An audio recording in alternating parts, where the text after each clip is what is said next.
আজকে মা বানিয়েছিল রুই পাতুরি, সেটার রেসিপি তোমাদেরকে দেখাচ্ছি। 2 চামচ সাদা সর্ষে, 2 চামচ কালো সর্ষে আর একটু কাঁচা লঙ্কাকে বেটে নাও। অন্যদিকে রুই মাছের পিসগুলোকে লবণ হলুদ দিয়ে ভালো করে ভেজে নাও। এবার এটি পাতুরিটা করবে লাউ পাতায়, তাই লাউ পাতাটা গরম জলে একটু সেদ্ধ করে নিয়েছে, মানে ভাপিয়ে নিয়েছে জাস্ট।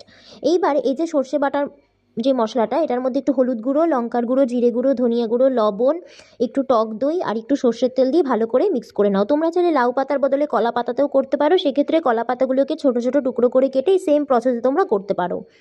শেষে একটু কাশ্মীরি লাল লঙ্কার গুঁড়ো দিল রঙের জন্য। এরপরে মাছের পিসগুলোকে এর মধ্যে ভালো করে মাখিয়ে রাখতে হবে। এর মধ্যে 2-3 মিনিট মাখিয়ে রাখার পরে এই যে ভাপিয়ে রাখা লাউ পাতাগুলোর মধ্যে প্রথমে কিছুটা এই সর্ষে বাটা দিচ্ছে, তারপরে মাছ, তার উপরে একটা কাঁচা লঙ্কা দিয়ে এটাকে এরকম করে ফোল্ড করে নিচ্ছে। যেহেতু লাউ পাতাটা ভাপানো ছিল তাই বাঁধার কোনো দরকার নেই, এমনিতেই এটা এরকম আর কি আটকে আটকে যাচ্ছে। তোমরা কলা পাতাতে করলে সেক্ষেত্রে সুতো দিয়ে তোমরা বাঁধতেই পারো। আরেকটা দেখাচ্ছি, দেখো একদম ইজি প্রসেস।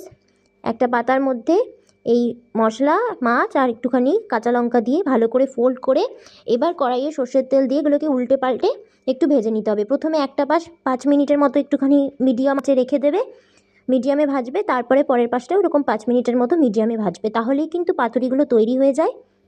গরম ভাত দিয়ে এটা খেতে দারুণ লাগে। ভেটকি পাতুরি তো সবসময় সবাই বানাতে পারে না, সেক্ষেত্রে রুই মাছ খুব আমরা সস্তায় পেয়ে যাই, আর এটা দিয়ে দারুণ টেস্টি রান্নাটাও হয়ে যায়।